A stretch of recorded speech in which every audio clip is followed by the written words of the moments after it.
नमस्कार दोस्तों, डायरेक्ट वैदिक रेमेडीज चैनल में एक बार फिर से आपका स्वागत है। एक गांव में एक किसान रहता था। वह किसान बहुत ही गरीब था। गरीबी इतनी हो चुकी थी कि किसान को खाने तक की बड़ी समस्या हो रही थी और उसकी पत्नी भी परेशान थी। किसान के पास थोड़ी सी जमीन थी जिसको वह बोकर अपना गुजारा करता था, पर इतना भी नहीं था कि वह भर पेट खाना खा पाए।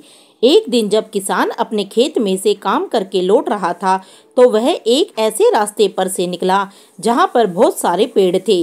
जब उसकी नज़र उन पेड़ों पर पड़ी तो उनमें से उसे एक ऐसा पेड़ नजर आया जो बहुत अजीब था, और जैसे ही वह उस पेड़ के पास पहुंचा तो उसने उसे उखाड़ दिया।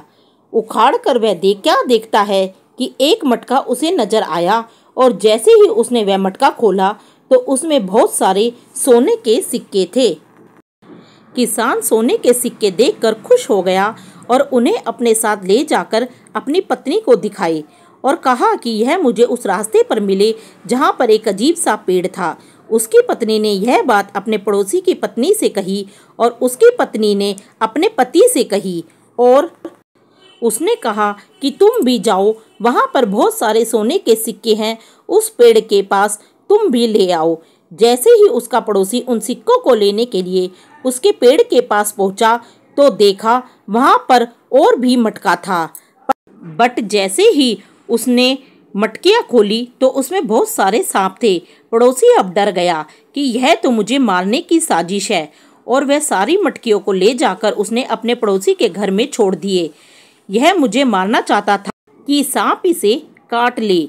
जैसे ही मटकियां उसने उसके घर में छोड़ी, सांप सोने में बदल गए, और किसान अगले दिन जब सुबह उठा तो देखा कि मटकियों में बहुत सारे सोने के सिक्के हैं।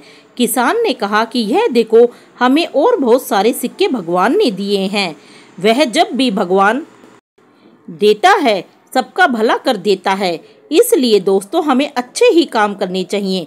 अगर हम बुरे काम करेंगे तो भगवान उनका फल भी हमें वैसा ही देगा। इसलिए हमें अच्छे कर्म करेंगे तो हमें फल भी अच्छा मिलेगा।